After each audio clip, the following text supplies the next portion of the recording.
So they did find something. We don't know what it is.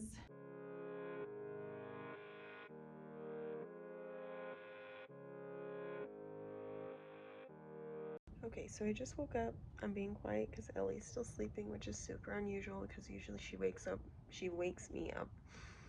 So I don't know why she's so tired, but I'm happy. And she's in her room, which is also unusual. So it's finally spring break. I'm working on resetting the house for the rest of the semester, so the house is like somewhat clean for the rest of the semester. And then today I also have an appointment at the fertility clinic. We're gonna do a saline ultrasound, not the X-ray one. It's just an ultrasound, and some blood work. So yeah, I'll bring you guys with.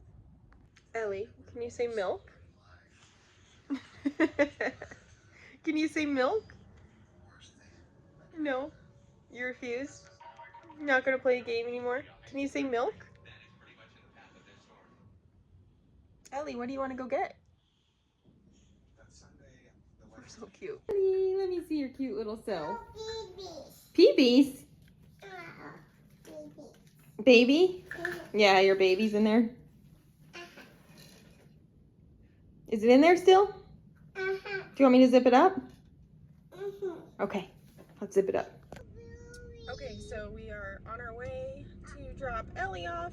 Amelia stayed with Nick's parents last night, and we took Ellie to dinner with my parents.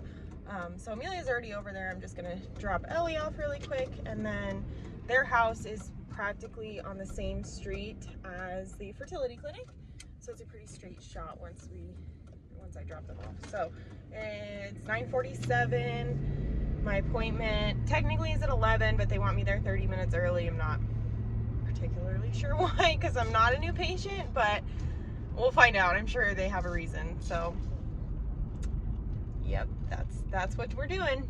All right, so I got my 400. Oh, I better use them quickly. I better take them quickly. I've got my 400 milligrams here of Advil, which is what they recommended for the saline ultrasound.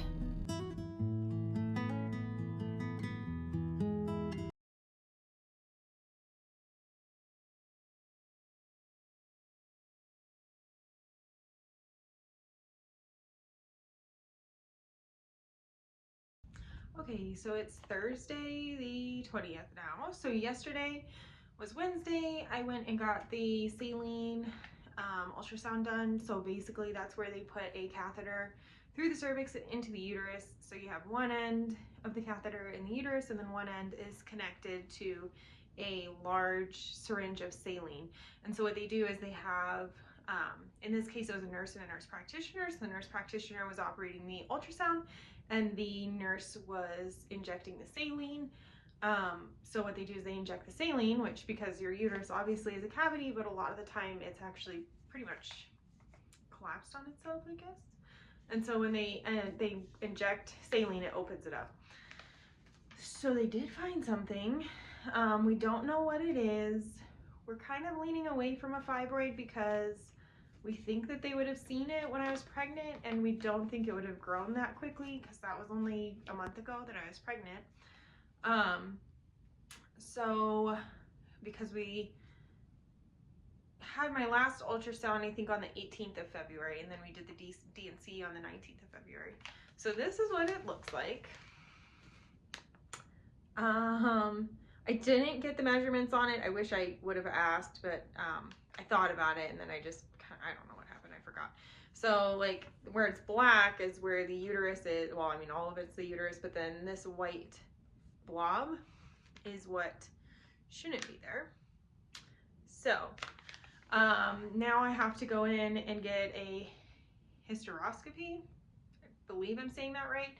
So that's kind of a similar procedure, except for they put you to sleep during it, and they put a camera in to see what is on the inside, and then they remove it.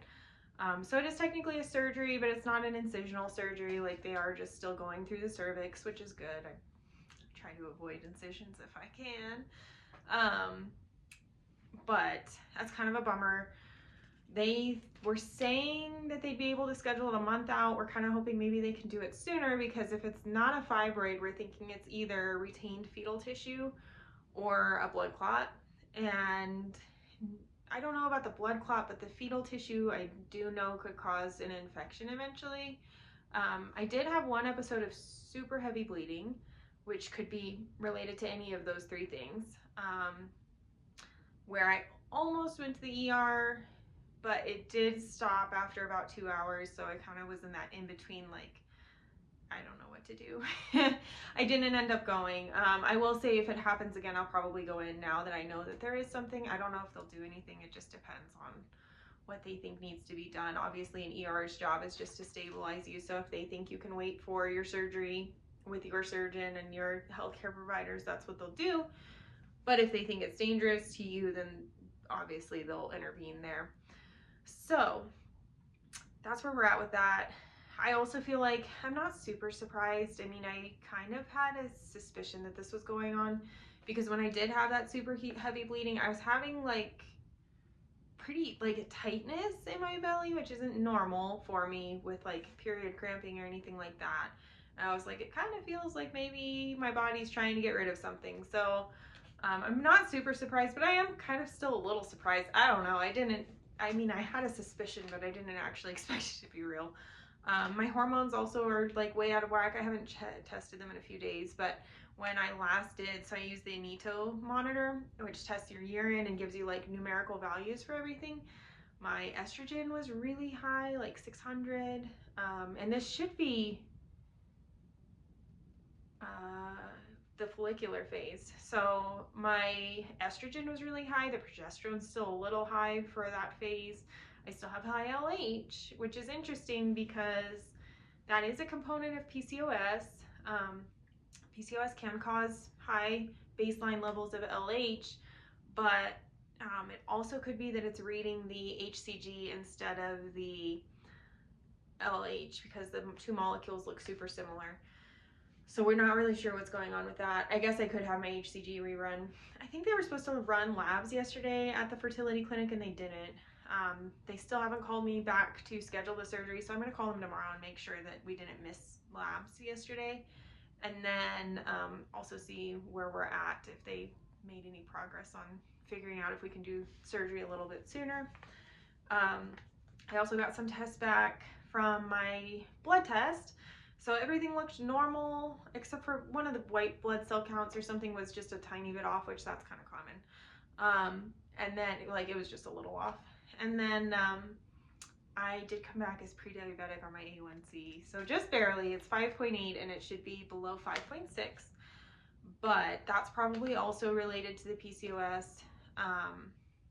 So I did get one of those Lingo monitors. Let me see if I can show you.